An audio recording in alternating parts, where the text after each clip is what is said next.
Okay, so we're working here on the floor, and my bride is working on pulling out all of these tacks that are in here. So we've actually got an old chisel, one that's kind of been beat up, because most of these tacks are only about 3/8 inches thick. And so you can get behind there and just work them loose, and then you can take the hammer and pull them out. Now there are a few in here that are actually the nails that are helping to hold those on here, but for the most part, you can see they use these to hold up, I guess, the wallpaper. It's kind of cray-cray. Now I'm starting the process of getting out the boards and stuff that are in here and replacing. So what I've actually done here is, and we'll check and see if I'm okay width-wise. It's going to be snug. What I've done is I've cut a slight bevel in here, so what'll happen is, hopefully, when I put it on here to catch the tongue, so I got a little nail right there, to catch the tongue, that bevel, as we tap it in place, will help to make it nice and snug. That's the hope and theory.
We're using these 2 1/4 inch molding screws and recessing them deep under to make sure that they'll stay in place.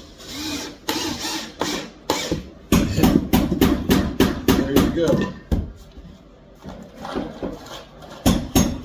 Now, of course, this is painted.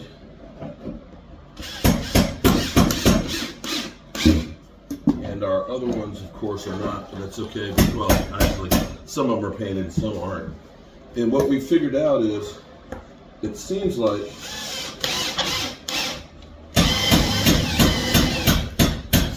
they use the house paint to paint the floors. Don't ask me, because I don't know why, but it's like that, and that's the way it is. And see, putting these screws in here is going to really tighten it up. Now, unfortunately, this is where the hard part gets to be. We have all these old cut nails that are in here like this. We're going to have to go through the hammer those suckers in. It is no joke, but it's going to have to be done. Now, I've already started the process here. This piece with the big knot that's out of it, we'll go ahead and take this out.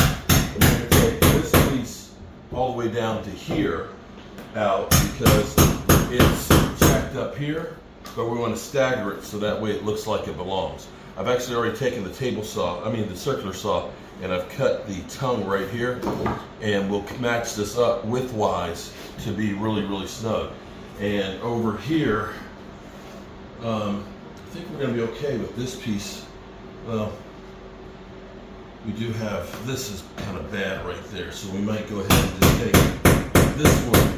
We'll cut this one right here, like we did this one, and we'll take this portion out, and then we'll take this out. And that will make this a lot easier to finish the floor. And what I think I'm going to do, let's go ahead and cut this.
get that pry bar?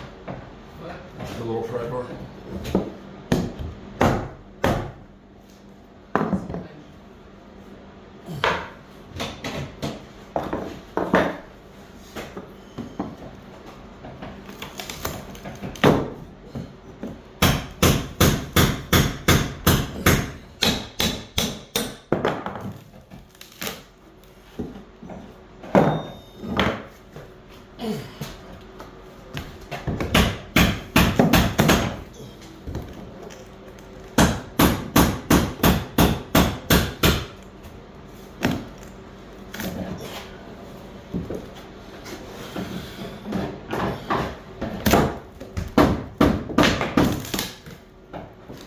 Wow, that was actually pretty thin.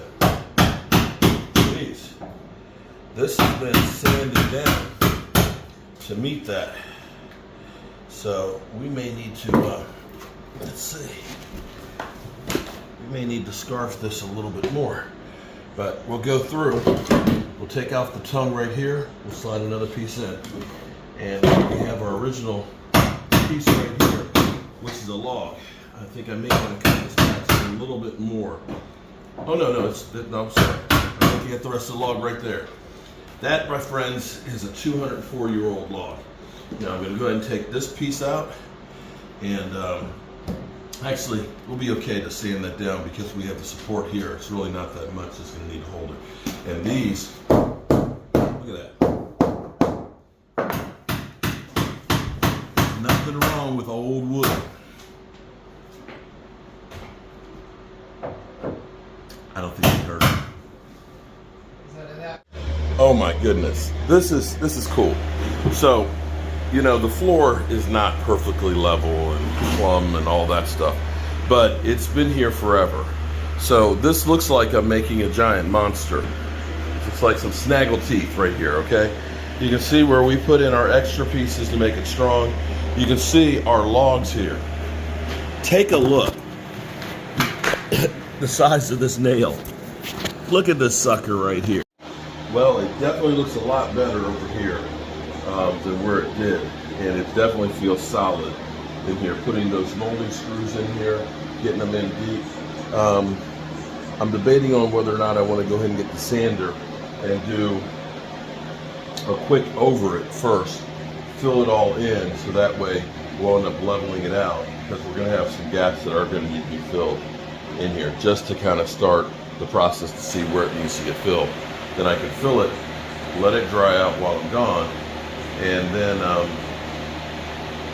come back next week and do the final sanding on the floor and be able to start varnishing it maybe Monday or Tuesday. All right, so we have gotten the room just about finished, cleared out. I'm going through, I'm hitting all of the cut nails and getting those in as tight as possible. You can see right here is where we put down all of the new flooring. We got the sander. What we're going to do is I'm going to go ahead and take the first layer off this evening, and then I'm going to go ahead and fill in all of the floor filler. It does sometimes, when it's wide gaps like this, take time to dry, so we'll be able to leave tomorrow. When we come back, we'll be able to then sand it again and hopefully be ready by, say, Tuesday to actually put down varnish. But I tell you, these old cut nails and nailing into these logs, these suckers are hard to go down. I've been here for about a half an hour. You can see all the holes that are in there as I go through on the 24-inch on centers. I've got to about this far. I got that section over there. But whew, it's getting hard out here for this old man. Well, good morning, good people. Mark here at the Red Brick House. Seems like I'm forever working on this place. It got down frost outside last night. We had to do a little extra. I need to, there's a couple places I missed with the insulation, and we're finding cool spots and things, so we're having to go back down. I took care of a bunch of those. The house is definitely really warm. I set it at 70. It stays right at 70. So last night I ended up putting in some of the floor stuff on it, and you can see where I've started sanding all of this out. This is all of the boards that I put in last night, where we cut I still need to do some work where I'm actually going to put a piece of wood in some of these larger spots over here. But what I wanted to do today, before I go back home, is I wanted to get started on at least getting the first level on here, getting the nails set, so that way when I come back on Monday, I can finally do the final coats of sanding on here, and then I'll be able to start doing the varnish. So maybe by the weekend, floor will be walkable. But definitely an improvement from where we were. It's beginning to look nice. We're still deciding on what to do on the walls here. We saw some more nails to pull up here. They basically had a cloth on here that they ended up putting nails to hold on. We're debating on whether or not we want to sand all this down, which is going to be a lot because there's some places where it's not even, and end up making this a natural wood wall. Tracy went through and she had done this door. You can see how nice the wood and stuff looks in there. Question will be is, if we end up doing this whole wall in there, will the doors disappear? So we'll have to give that some more thought, as well as, it's a lot of work to sand that whole wall. So we'll be thinking about that kind of stuff. But it's been a very productive week getting the front of the house painted, getting this room cleared out, and getting the sanding started on here, getting locks and stuff on the doors. Definitely it's taken another step. Still got a lot left to do between now and Thanksgiving, but we're going to keep on hitting it. I'm going to use the sander for a couple more hours, take that back in, and hit up the road.